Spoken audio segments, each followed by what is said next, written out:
लालू प्रसाद यादव और राबड़ी देवी के हार का बदला इस बार उनकी दोनों बेटियां ले पाएंगी या नहीं ले पाएंगी।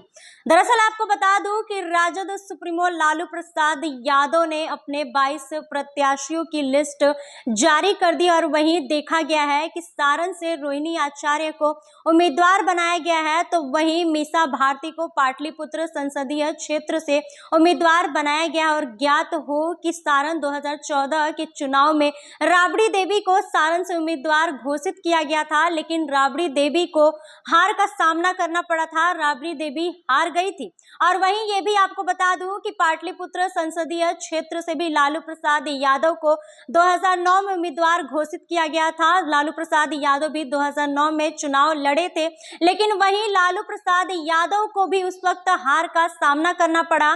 लेकिन इस बार अब यह सवाल है कि क्या उनकी दोनों बेटियां मीसा भारती और रोहिणी आचार्य अपने माता पिता यानी कि लालू प्रसाद यादव और राबड़ी देवी के हार का बदला इस बार के लोकसभा चुनाव में ले पाएंगी कि नहीं ले पाएंगी। राजद द्वारा अपने 22 उम्मीदवारों की सूची जारी कर दिए जाने के बाद राज्य की अधिकतर लोकसभा क्षेत्रों में आर पार की लड़ाई की तस्वीर बनने लगी है। पूर्णिया के बाद राज्य की 2 सीटें सारण और पाटलिपुत्र पर भी सबकी निगाहें हैं।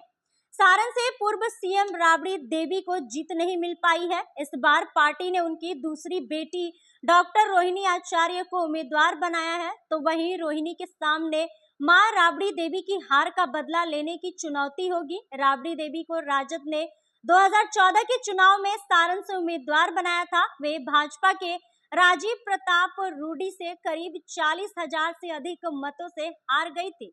इस बार भी भाजपा ने यहां से रोहिणी के मुकाबले राजीव प्रताप रूडी को ही उम्मीदवार बनाया है। रोहिणी को उम्मीदवार बनाए जाने के बाद लालू परिवार की राजनीति में यह छठी एंट्री है। वहीं राबड़ी देवी विधान परिषद की सदस्य है। उनके 2 बेटे तेज प्रताप यादव और तेजस्वी यादव विधानसभा के सदस्य हैं। मीसा भारती राज्यसभा की सदस्य है और खुद लालू प्रसाद यादव राज्य के पूर्व मुख्यमंत्री और रेल मंत्री रह चुके हैं। सारण से सटी हुई सीट पाटलिपुत्र है।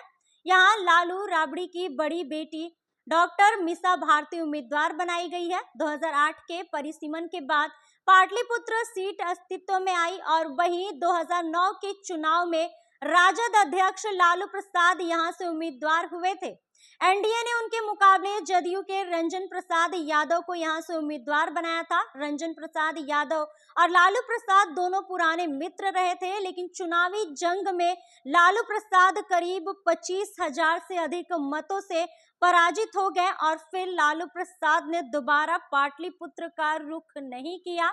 इसके बाद से 2014 और 2019 के आम चुनाव में पाटलिपुत्र लोकसभा सीट से मीसा भारती राजद की उम्मीदवार बनाई गई, लेकिन दोनों ही चुनाव में उन्हें जीत नहीं मिल पाई। इस बार एक बार फिर तीसरी बार मीसा भारती को राजद ने यहां से उम्मीदवार घोषित किया है। उनके सामने भी पिता लालू प्रसाद की हार का बदला लेने की चुनौती है। मीसा भारती के मुकाबले भाजपा ने इस बार भी रामकृपाल यादव को अपना उम्मीदवार बनाया है। मालूम हो कि रामकृपाल यादव 2014 के चुनाव के पहले तक लालू प्रसाद के कोर टीम के सदस्य हुआ करते थे। पाटलिपुत्र लोकसभा चुनाव लड़ने के मुद्दे पर रामकृपाल यादव राजद से अलग हुए। भाजपा ने उन्हें उम्मीदवार बनाया और उन्होंने लगातार 2 बार पाटलिपुत्र से जीत हासिल की। तो जैसा कि जब से 2009 के चुनाव में लालू प्रसाद यादव हार गए, तब से उन्होंने पाटलिपुत्र का रुख कभी नहीं लिया और वहीं 2014 और 2019 में उन्होंने अपनी बेटी मीसा भारती को वहां से उम्मीदवार बनाया। लेकिन आपको बता दूं कि 2 बार हो चुके चुनाव में मीसा भारती एक बार भी नहीं जीती है और एक बार फिर से अब तीसरी बार मीसा भारती को पाटलिपुत्र संसदीय क्षेत्र से उम्मीदवार घोषित किया गया है और वही उनकी दूसरी बेटी रोहिणी आचार्य को भी सारण से उम्मीदवार घोषित किया गया है।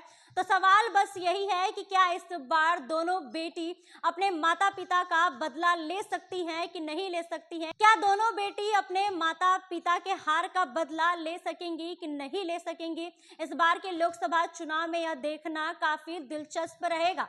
फिलहाल इस खबर में बस इतना ही। ऐसे ही तमाम खबरों के लिए बने रहे हमारे साथ और देखते रहे फर्स्ट बिहार झारखंड। धन्यवाद। ये लो मुंह मीठा करो, आज मैंने अपना जॉब छोड़ दिया, अब हम पूर्णिया वापस जाएंगे। जॉब छोड़ दिया है? मतलब ये घर कैसे चलेगा? हम करेंगे क्या? और माँ बाबूजी क्या बोलेंगे? इसलिए मैं एक और मिठाई का डब्बा लाया, अपने बिजनेस के लिए लोन अप्रूव हो गया। अरे लोन अप्रूव हो गया वो तो ठीक है, लेकिन पूर्णिया में हम रहेंगे कहाँ? अपना घर भी तो नहीं है वहां। इसलिए तो एक और मिठाई का डब्बा अलग से लाया हूं। हमने पूर्णिया में घर ले लिया है, पूर्णिया के ई होम्स पैनोरमा में। पूर्णिया में पैनोरमा ग्रुप लेकर आए हैं ई होम्स पैनोरमा, बड़ा घर, आलीशान जिंदगी और अत्याधुनिक सुविधाओं के संग। अरे अरे, अब क्यों मुंह मीठा करवा रही हो? क्योंकि हम घर वापसी जो कर रहे हैं। घर वापसी की खुशी पूर्णिया में ई होम्स पैनोरमा के संग। E homes panorama, luxurious lifestyle redefined.